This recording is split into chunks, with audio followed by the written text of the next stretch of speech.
Magandang buhay sa atin lahat. Ako pala si Joey Celiero TV. Ang video natin ngayon na gagawin is yung ganitong mga text message na pumapasok sa atin.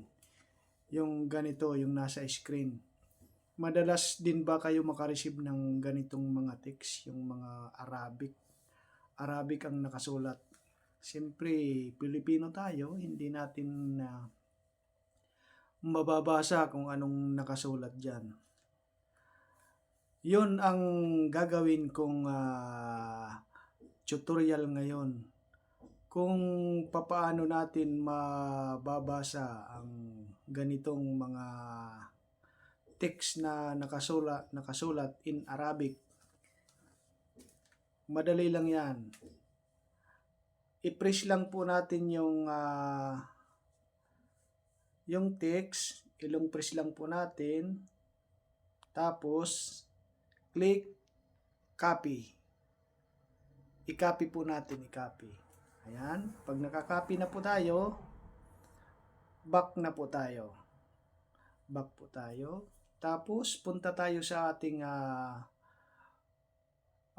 browser sa Google. Ayan, sa Google. Tapos i-type natin yung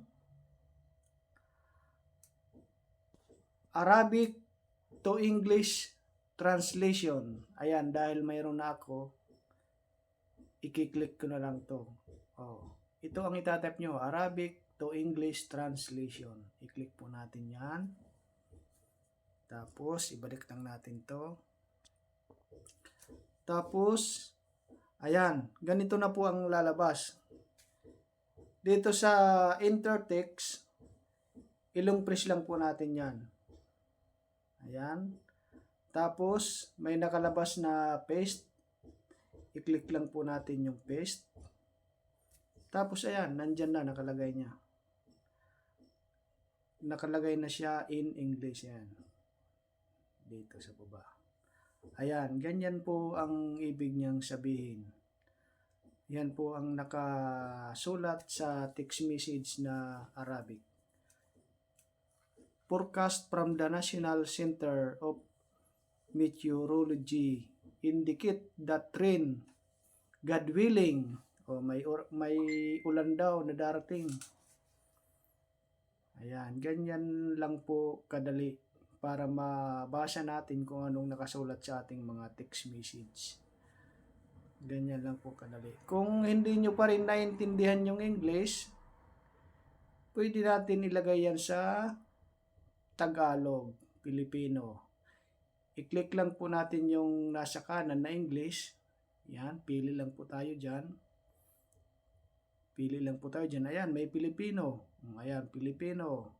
Click natin Pilipino. Ayan, Pilipino na ang nakatranslate niyan. Tignan natin. Ayan, Pilipino na nga. Ayan, ang nakasulat. Ipinahihiwatig ng mga pagtataya mula sa National Center of Meteorology na ang ulan kung kakalooban ng Diyos ay magiging katamtaman hanggang sa malakas sa rehiyon ng Riyadh daw. Ayan. Ganyan lang po siya kadali para mababasa nyo po yung mga text messages na pumapasok sa atin na naka-text po in Arabic. Ganun lang po kadali. Yun lang po. Ayun lang po. Kung sa tingin nyo nakatulong ang aking tutorial, baka naman pa-subscribe si Joey Celiero TV at paki-like na rin, at kung mayroon kayong pagkakataon, paki-share na rin. Yun lang, maraming salamat at bye-bye.